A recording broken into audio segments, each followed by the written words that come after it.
Good morning. Let us start our next topic, that is Graham's law of diffusion. इससे पहले आपको हम बता चुके हैं Boyle's law, Charles law, Gay Lussac's law, Avogadro hypothesis, ideal gas equation in terms of density, Dalton's law of partial pressure भी हो गया है। अब हम बात करते हैं ग्राहम्स लॉ ऑफ डिफ्यूजन क्या होता है।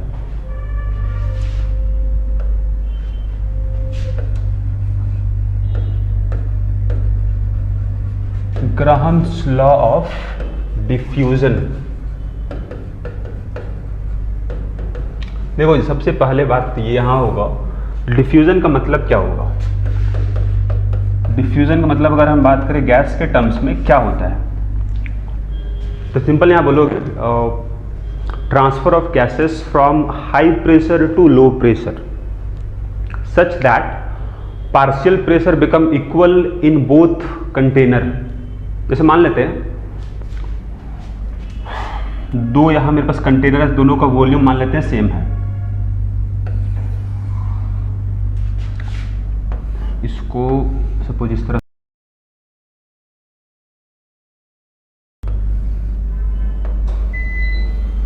मान लेते हैं, दोनों का वॉल्यूम क्या है अपना सेम है ना।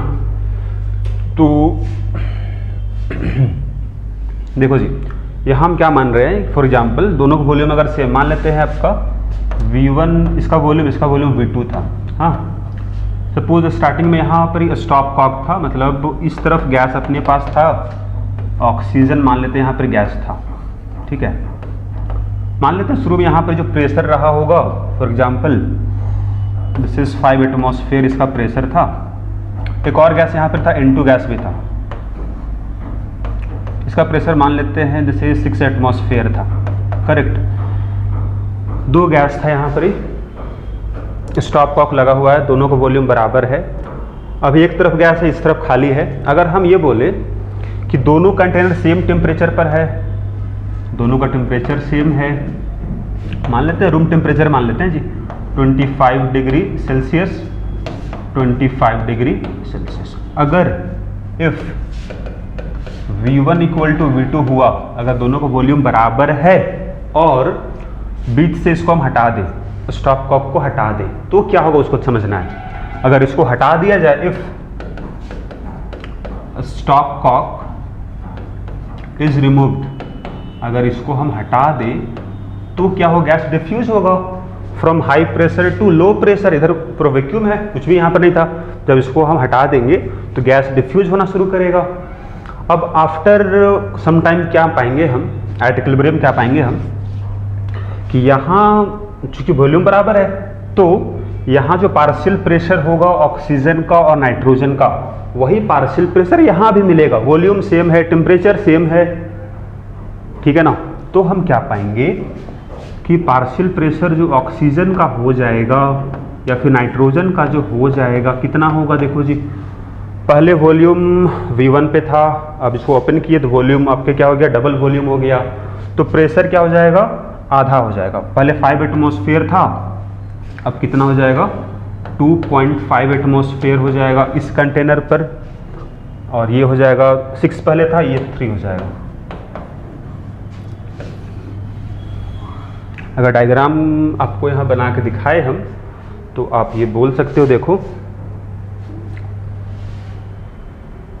देखो जी, हम डायग्राम सेम बना रहे हैं नीचे, तो ये अपना डायग्राम बन गया, सेम वॉल्यूम बना रहे हैं। तो अब गैस दोनों जगह होगा, करेक्ट। यहाँ पार्शियल प्रेशर ऑफ ऑक्सीजन जो होगा that will be 2.5 atmosphere, N2 भी कितना होगा, ये 3 हो जाएगा। यहाँ भी अगर हम चेक करेंगे हम, तो यहाँ भी वही निकल के आएगा 2.5 एटमॉस्फेयर, और ये कितना निकल के आएगा, 3 एटमॉस्फेयर निकल के आएगा। सिंपल सा लॉजिक है, वॉल्यूम डबल हुआ, प्रेशर हाफ हो गया, ठीक है ना। तो 5 का आधा 2.5 हो गया, 6 का आधा 3 हो गया, ठीक है।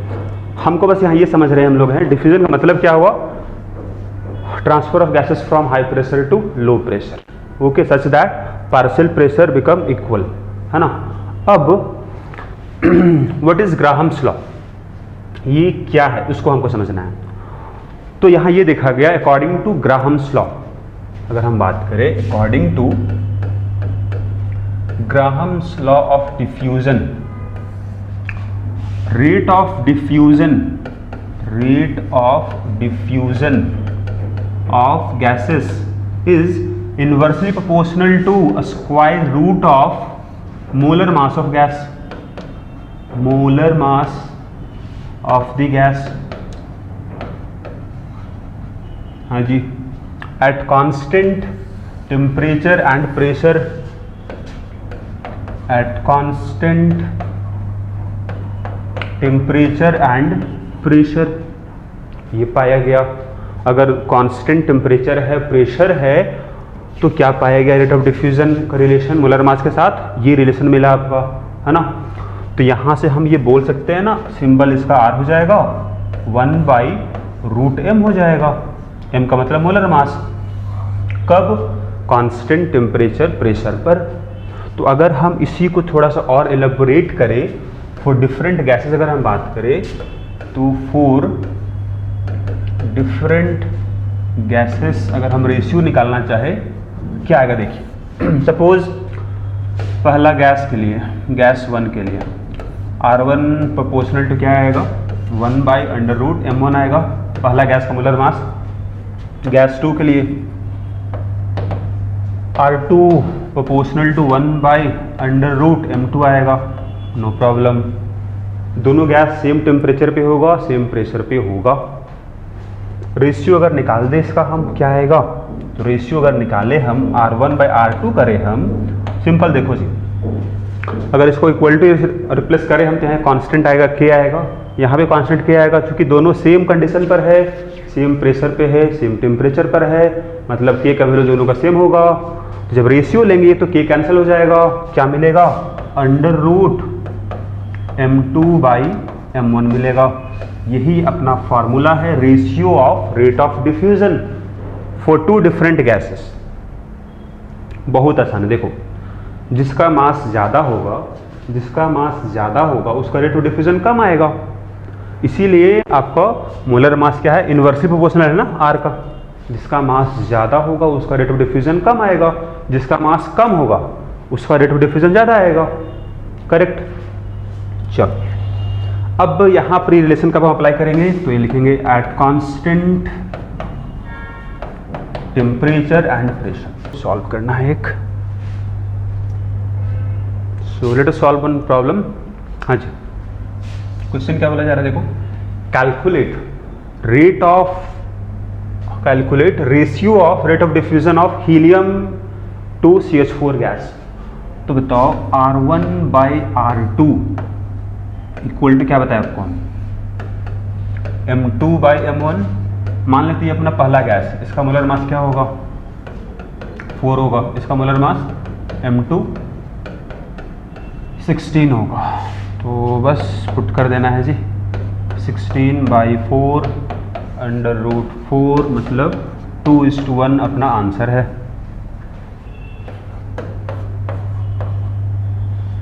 Okay, no problem. अब एक क्वेश्चन और देखते हैं।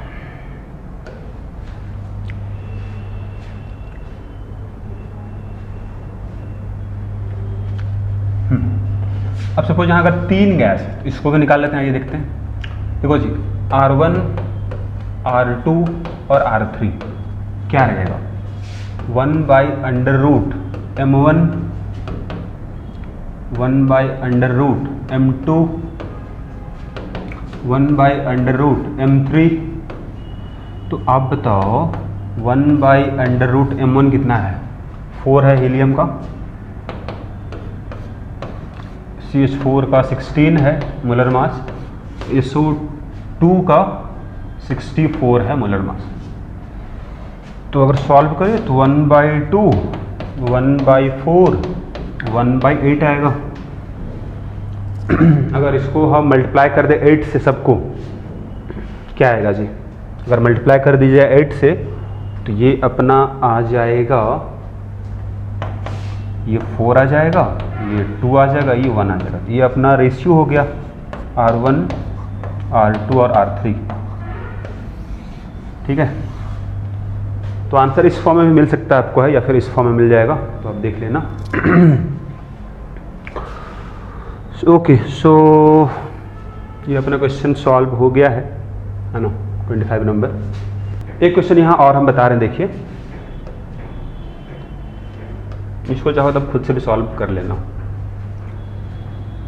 क्वेश्चन क्या है उसको बता दे रहे हैं आपको। बताओ, इस क्वेश्चन में अगर आपको बोला जाए, क्या पता है आपको, rate of diffusion of oxygen is 1.73 times rate of diffusion of unknown gas. कोई रहा हो गैस एक्स अपना, calculate molar mass of unknown gas, no problem. तो r of O2 by r of x कितना आ गया, 1.73 आ गया। अब ये किसके बराबर होता है जी, under root molar mass of x by molar mass of O2। अगर आप दोनों तरफ स्क्वायरिंग कर दो तो भी आ जाएगा। स्क्वायरिंग करने से क्या आएगा, mx by m of O2 equal to कितना आएगा, 1.73 का स्क्वायर, एंड दिस इज आ जाएगा आपका 3, m ऑफ x निकालना है, ऑक्सीजन का 32, कितना आएगा ये 96 ग्राम पर मोल। ओके, तो ये अपना सॉल्व हो गया क्वेश्चन, नो प्रॉब्लम।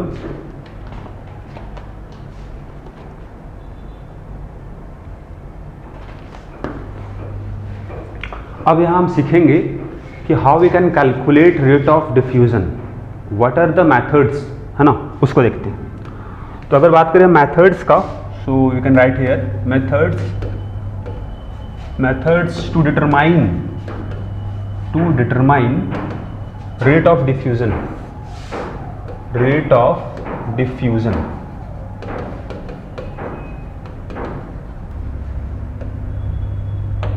तो यहाँ अपना फर्स्ट मेथड हो जाएगा रेट ऑफ डिफ्यूजन निकालने का,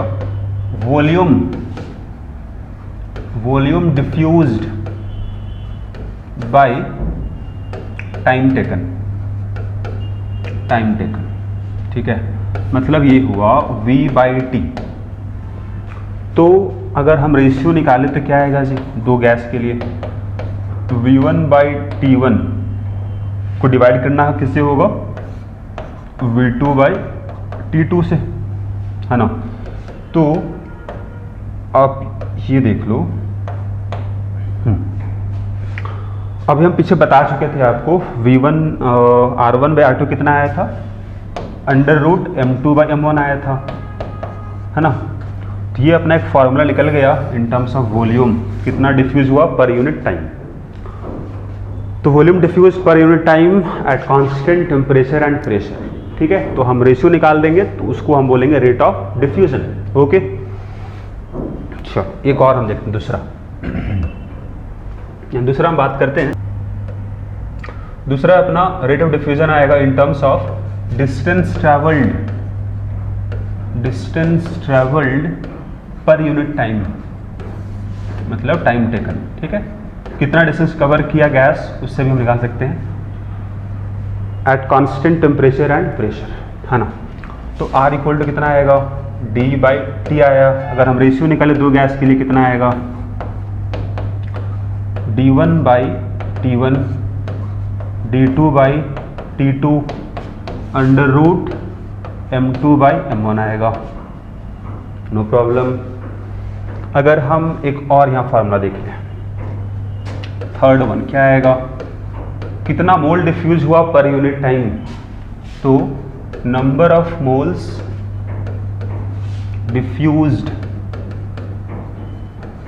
बाय टाइम टेकन। तो यहाँ से हम लिख पाएंगे number of mole diffused by time taken for two different gases. Ratio क्या होगा, N1 by T1 N2 by T2 equal to कितना आएगा, M2 बाई M1 आएगा, नो प्रॉब्लम, ठीक है। तो इस तरह से हम निकाल सकते हैं। अब वॉल्यूम डिफ्यूज्ड वाला जो था और नंबर ऑफ मोल है यहाँ पर, तो आपको पता ही है PV equal to NRT, PV equal to NRT आपको पता ही है। तो R तो कांस्टेंट है, प्रेशर भी कांस्टेंट रहेगा, टेम्परेचर भी कांस्टेंट रहेगा। तो वॉल्यूम प्रोपोर्शनल टू एन हो जाएगा, ये पढ़ चुके हम लोग हैं एवोगाड्रो हाइपोथेसिस में। तो यहाँ भी वही है, पहला जो बताया था volume diffuse by time taken, तो volume diffuse proportional to number of mole होगा डिफ्यूज, है ना, इसलिए यहाँ नंबर ऑफ मोल भी आ गया eight constant temperature and pressure. Okay, हाँ जी, तो ये सब फार्मूला है। अब चाहो तो आप यहाँ क्वेश्चन हम लोग सॉल्व कर सकते हैं। देखिए ये अपना क्वेश्चन है ना, तो इसमें क्या मालूम जरा उसको देखो। If 20 gram of helium diffuses through a hole in 10 second, mass पता है हीलियम कितना डिफ्यूज हो रहा है, 20 ग्राम है।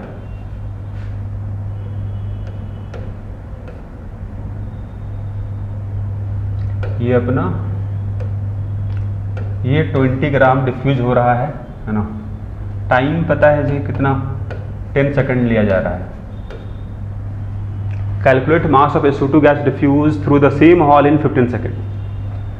अब एक और गैस है SO2 है, उसका मास निकालना आपको है कितना डिफ्यूज होगा, कितना टाइम में, 15 सेकंड में।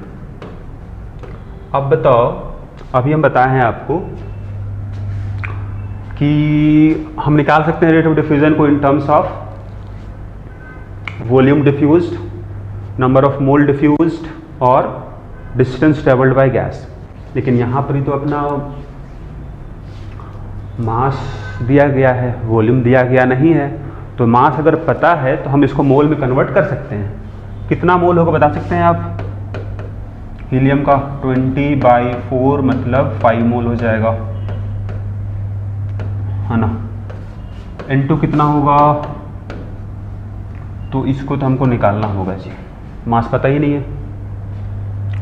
तो R1/R2 equal to N1/T1 N2/T2 equal to M2/M1, ये हम बता चुके हैं आपको हमें। अब यहाँ बस वैल्यू पुट करना है जी, नो प्रॉब्लम। तो अगर हम वैल्यू पुट करके सॉल्व करें क्या आएगा जरा देख लीजिए।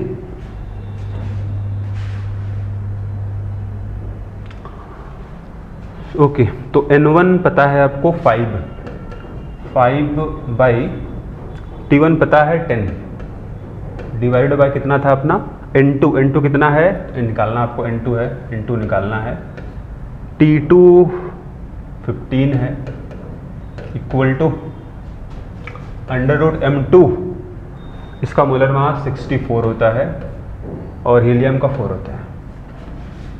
अब इसको बस सॉल्व कर देना है। तो ये कितना आएगा जी, ये 4 आ जाएगा, है ना। अगर यहाँ सॉल्व करो इसको आप, तो दिस वन इज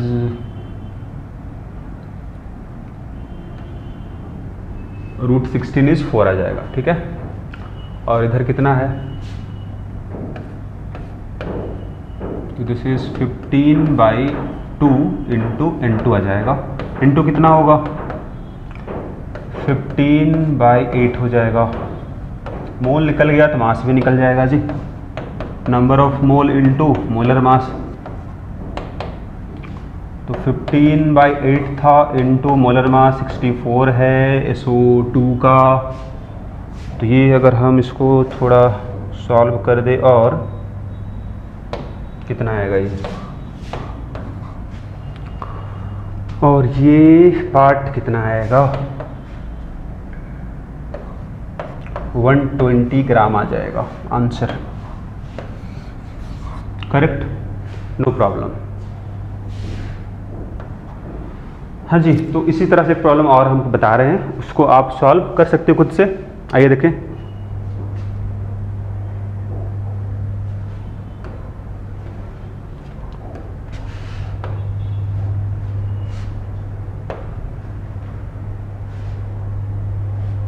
ये अपना क्वेश्चन है, इस क्वेश्चन को आप सॉल्व कर सकते हो आसानी से, क्योंकि यहाँ आपको पता है क्या है, V1 पता है, T1 पता है, और क्या पता है जी? दूसरा गैस से क्या पता है? सेकंड गैस का वॉल्यूम तो निकालना है, चलो निकाल लेंगे हम लोग। T2 पता है क्या? 30 सेकंड दिया है। पहले गैस का मोलर मास कितना होगा? H2 है। दूसरा गैस का मोलर मास क्या होगा? ऑक्सीजन है तो 32 होगा। अब यहाँ इन टर्म्स ऑफ वॉल्यूम है, नो प्रॉब्लम, आपको बताए हैं हम R1/R2। In terms of volume क्या होगा? V1/T1 V2/T2 under root M2/M1। यहाँ आप देख सकते हो, आपको बस V2 नहीं पता है, सॉल्व करिएगा निकल जाएगा V2। आंसर हम बस बता दे रहे हैं आपको। V2 का जो सॉल्व करने के बाद आएगा अप्रॉक्सीमेटली 19 आएगा। यूनिट क्या होगा? तो यूनिट तो ml में है तो ml में भी होगा। आप सॉल्व करके देख लेना, अप्रॉक्सीमेटली आ जाएगा 19 ml। ओके,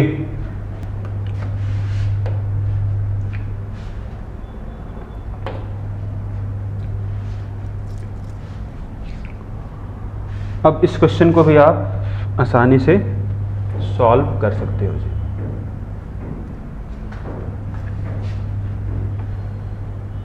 हाँ, क्वेश्चन क्या जा रहा है मैं समझो। अब यहाँ पर क्वेश्चन यहाँ कुछ इस तरह का है कि x ml of hydrogen effuses through a hole. What is the meaning of effusion?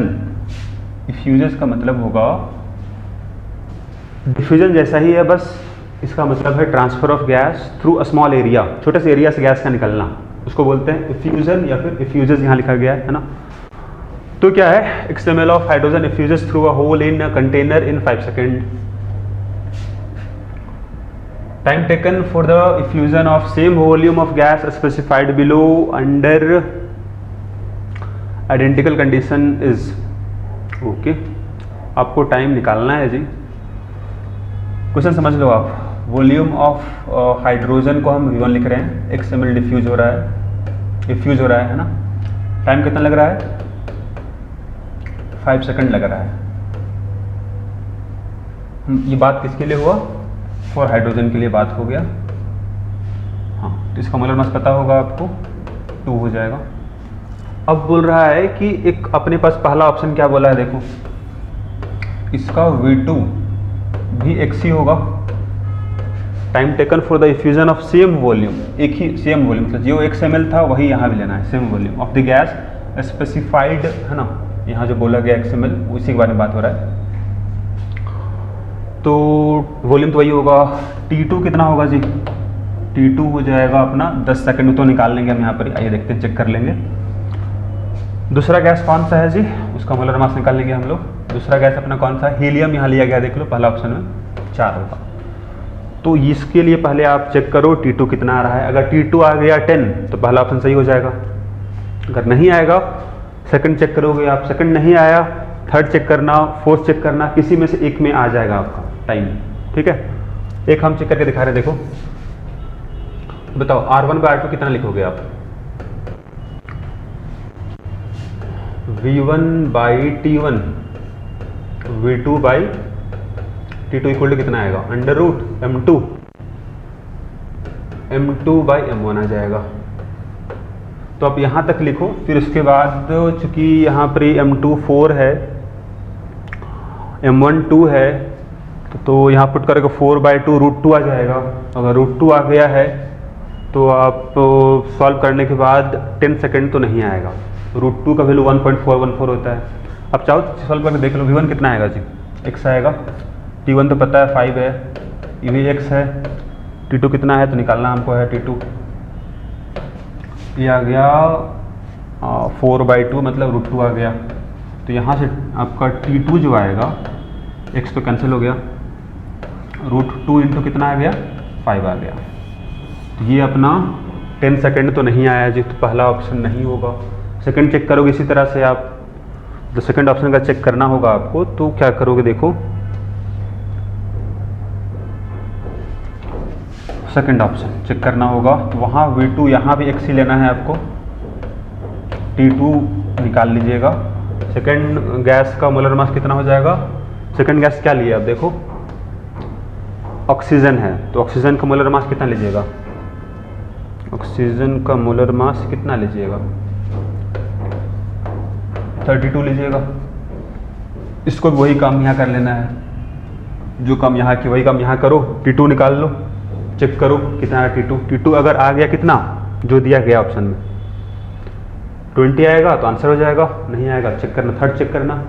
तो ये काम आपको खुद करना होगा 1 बाय 1, ये ऑप्शन आपको बार बार चेक करना होगा, ठीक है। जिसमें आ जाएगा वही अपना आंसर हो जाएगा। हाँ, तो अब आंसर क्या है उसको हम बता देते हैं, बाकी आप इसको सॉल्व कर लीजिएगा।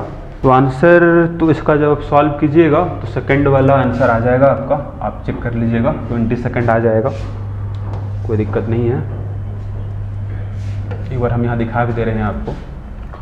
V1 कितना है, x है, T1 कितना है जी, तो V1 T1 अपने पास कितना था, T1 था 5, V2 भी x लेना है, T2 निकाल लेना है, अंडर रूट M2 32 है, 32/2 हो जाएगा, तो ये 16 हो गया, रूट के बाहर 4 आ गया, काम खत्म।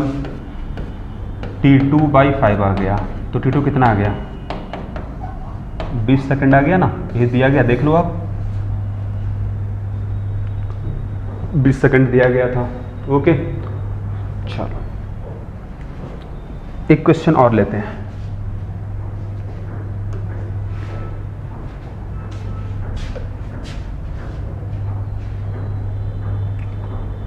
सो एक क्वेश्चन है, इसको भी हम सॉल्व आसानी से कर लेंगे। आइए देखते हैं क्वेश्चन यहाँ पर क्या है।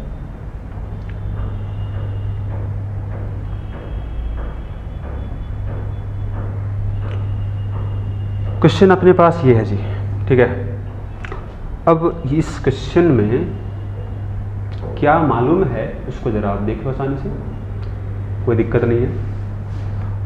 पहले क्वेश्चन समझ लो आप। ये ग्लास का ट्यूब मान लो, एक तरफ से NH3 गैस इंटर किया, एक तरफ से HCl गैस इंटर किया, दोनों सेम टाइम पे इंटर किया, मतलब सेम टाइम पे डिफ्यूज होना शुरू किया। पहला एंड को X बोल रहे हैं, दूसरा एंड को Y बोल रहे हैं, बीच का पॉइंट को बोलते हैं B, हम बोल दिए। पूरा लेंथ जो है ट्यूब का 2 मीटर का है, मिडिल पॉइंट है ना 1 मीटर हो गया।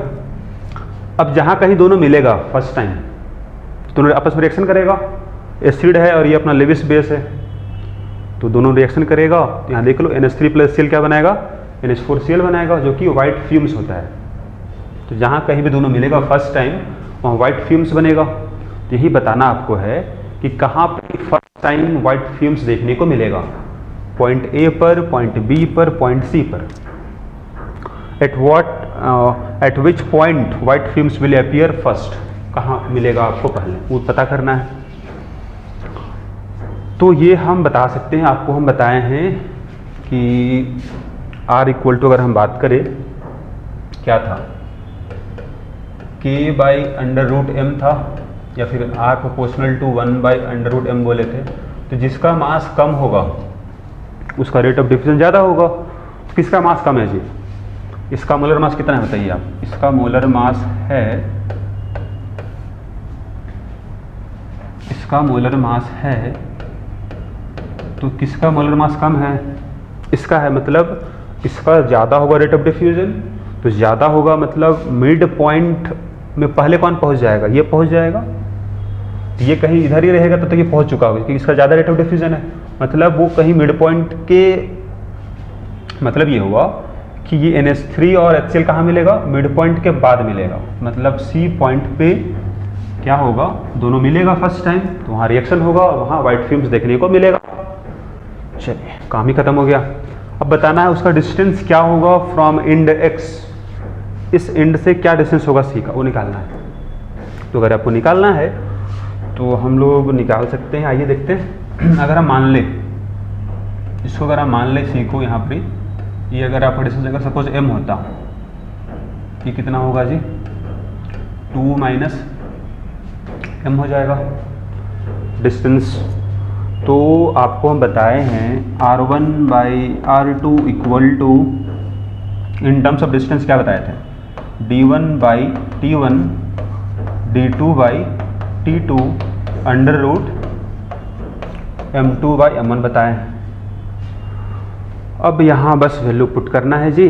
पहला गैस NH3 मान लेते हैं, उसके लिए D1 कितना आएगा, उसके लिए D1 आएगा m मान लिए उसको हम डिस्टेंस को, T1 कितना होगा, तो सेम टाइम लग रहा है ना, दोनों को T मान लेते हैं। दूसरा गैस अपना HCl गैस हुआ, कवर कितना करा डिस्टेंस 2 माइनस m, टाइम तो सेम ही लग रहा है दोनों को, एक जगह मिल जाएगा दोनों को। M2 कितना होगा, ये M2 है जी, M2 है, ये अपना M1 है, ये M1 है, ये अपना M1 है, ठीक है, ये M1 है, M1 है, करेक्ट। तो नो प्रॉब्लम है, वॉल्यूम पुट करते हैं यहाँ पे, देखिए 36.5 बाई 17, यहाँ से T तो कैंसिल हो जाएगा, तो M निकलेगा, यहाँ से M निकल जाएगा, डिस्टेंस निकल जाएगा आपका, वही आंसर हो जाएगा। तो आप इसको सॉल्व कर सकते हैं जी। m by 2 minus m equal to under root, अब इसको कितना वैल्यू लिखिएगा उसको देखिए यहाँ पर आप, तो अप्रॉक्सीमेटली इसको हम लिख सकते हैं इस तरह से, देखिए 2 पॉइंट समथिंग तो आएगा जी, है ना। अब हम उसको लिखे, रूट से बाहर निकालना है, तो अप्रॉक्सीमेटली अगर आप इतना लिख दो तो आसानी से रूट से बाहर आप निकाल सकते हो, है ना। कितना आएगा, m बाई 2 माइनस m कितना आ जाएगा जी, आएगा अपना 1.5 आ जाएगा। तो अब इसको हम आसानी से सॉल्व भी कर सकते हैं, नो प्रॉब्लम। आइए हम सॉल्व करके इसको देखिए कितना आ रहा है। इसको जब सॉल्व कीजिएगा तो m by 2 minus m equal to आ जाएगा 3 बाई 2, 2m equal to 6 minus 3m, 5m equal to 6, तो m इक्वल टू 6 बाई 5, तो ये आपका 1.2 मीटर आ जाएगा अप्रॉक्सीमेटली, ठीक है। तो ये अपना प्रॉब्लम था और इसको आप आसानी से सॉल्व किए हम with the help of this formula in terms of distance travelled, okay. हाँ जी, तो अब ऐसा प्रॉब्लम और भी आप हम देख,